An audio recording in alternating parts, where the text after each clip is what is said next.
গ্রেপ্তারের যে পরোয়ানা এটা কার্যকর করে পুলিশ, আমাদের তদন্ত সংস্থা না।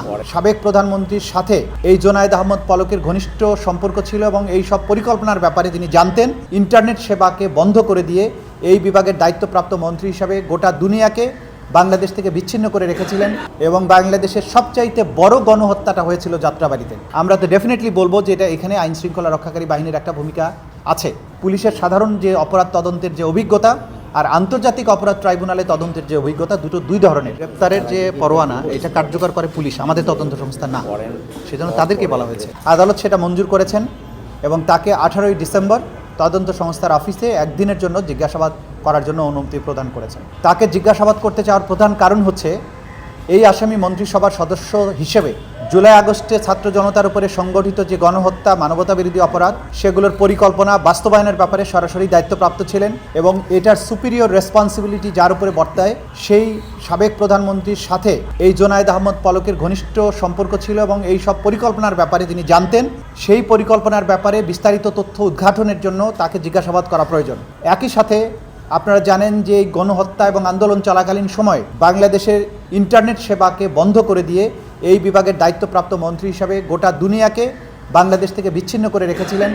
এই গণহত্যার তথ্য মানুষের কাছে পৌঁছার ব্যাপারে তিনি বিঘ্ন সৃষ্টি করেছিলেন এবং এইভাবে একটা বাংলাদেশের মধ্যে সংগঠিত এত বড় একটা অপরাধ, গণহত্যা, মানবতা বিরোধী অপরাধকে গোটা দুনিয়া থেকে আড়াল করার মাধ্যমে গণহত্যার অপরাধটাকে ধামাচাপা দেওয়ার চেষ্টা করেছিলেন। এই ব্যাপারে বিস্তারিত তথ্য উদ্ঘাটনের জন্য তাকে জিজ্ঞাসাবাদ করা দরকার। এই কারণে তদন্ত সংস্থা আমাদের কাছে অনুরোধ জানানোর প্রেক্ষিতে আমরা আদালতের কাছে আবেদন করেছিলাম। সেই প্রেক্ষিতে আদালত আমাদের আবেদন মঞ্জুর করেছেন এবং একদিনের জন্য তাকে জিজ্ঞাসাবাদের অনুমতি প্রদান করেছেন। দ্বিতীয় যে পিটিশনটা আমরা মুভ করেছি সেটা হচ্ছে যাত্রাবাড়ি থানায় যে গণহত্যাটা হয়েছিল জুলাই আগস্ট বিপ্লবের সময়ে এবং বাংলাদেশের সবচাইতে বড় গণহত্যাটা হয়েছিল যাত্রাবাড়িতে। সেখানে সাধারণ ছাত্রদেরকে আহত অবস্থায় পড়ে থাকার পরেও সেখানে ব্রাশ ফায়ার করে হত্যা করা হয়েছে। প্রায় 4 শতাধিক মানুষকে সেখানে হত্যা করা হয়েছে।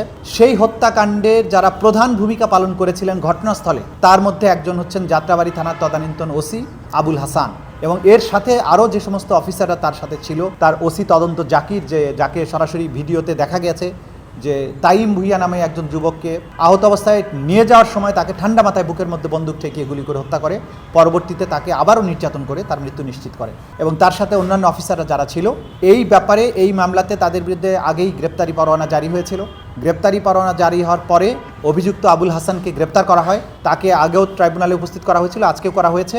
আমরা তাকে জিজ্ঞাসাবাদ করে তথ্য উদ্ঘাটন করতে চাই যে নির্মম হত্যাকাণ্ড বাংলাদেশে তারা ঘটিয়েছেন তার সবচাইতে বড় পার্টটা ছিল যাত্রাবাড়িতে এবং সেখানে সে ওসির দায়িত্বে নিয়োজিত ছিল। কিভাবে, কার নির্দেশে, কোন কোন অফিসারদের মাধ্যমে এই গণহত্যাটা তারা সংগঠন করেছেন, কে এটা নির্দেশদাতা ছিল, কারা কারা সম্পৃক্ত ছিল এবং কেন তারা এরকম নির্মমতার আশ্রয় নিয়েছে, এই বিষয়টি তথ্য উদ্ঘাটনের জন্য। গোলাবারুদ কোথা থেকে এসেছে, কত রাউন্ড গুলি তারা ব্যবহার করেছে, এইসব ব্যাপারে তথ্য উদ্ঘাটনের জন্য আমরা তাকে জিজ্ঞাসাবাদের জন্য অনুমতি চেয়েছি। একদিনের জন্য অফিস চলাকালীন সময় তাকে জিজ্ঞাসাবাদের অনুমতি আদালত দিয়েছেন। আগামী 15ই ডিসেম্বর তাকে জিজ্ঞাসাবাদের জন্য আমাদের তদন্ত সংস্থার কাছে নিয়ে যাওয়া হবে। তদন্ত প্রোগ্রেস আদালতের কাছে জানানোর জন্য আগামী 2 মাস সময় আমরা চেয়েছিলাম। আদালত 1 মাস পরে এই প্রোগ্রেস জানানোর জন্য ডেট দিয়েছেন। 30শে জানুয়ারি এই মামলার পরবর্তী তারিখ থাকবে, যেটা যাত্রাবাড়ির রসিদের ব্যাপারে।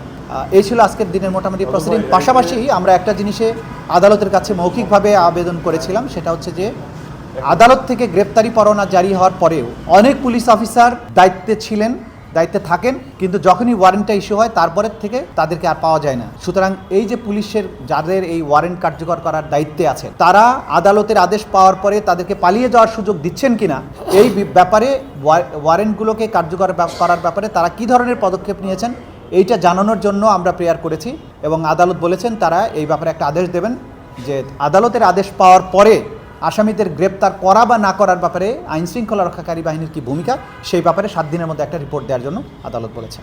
আমরা অনেক অফিসারকে দেখেছি যারা দায়িত্বে ছিলেন, কিন্তু যখনই আদালত থেকে ওয়ারেন্টটা ইস্যু হলো তারপর থেকে তাদেরকে পাওয়া যাচ্ছে না। গণমাধ্যমে তথ্যটা সম্প্রচারিত হওয়ার পরে আইন শৃঙ্খলা রক্ষাকারী বাহিনী এবং যাদের এই গ্রেপ্তারি পরোয়ানা কার্যকর করার দায়িত্ব, তাদের উচিত ইমিডিয়েটলি অ্যাকশনে যাওয়া। সেটা যেহেতু বারবার এটা দেখছি যে ব্যাহত হচ্ছে, আসামিরা পালিয়ে যাচ্ছে, আমরা তো ডেফিনেটলি বলবো যে এটা এখানে আইন শৃঙ্খলা রক্ষাকারী বাহিনীর একটা ভূমিকা আছে।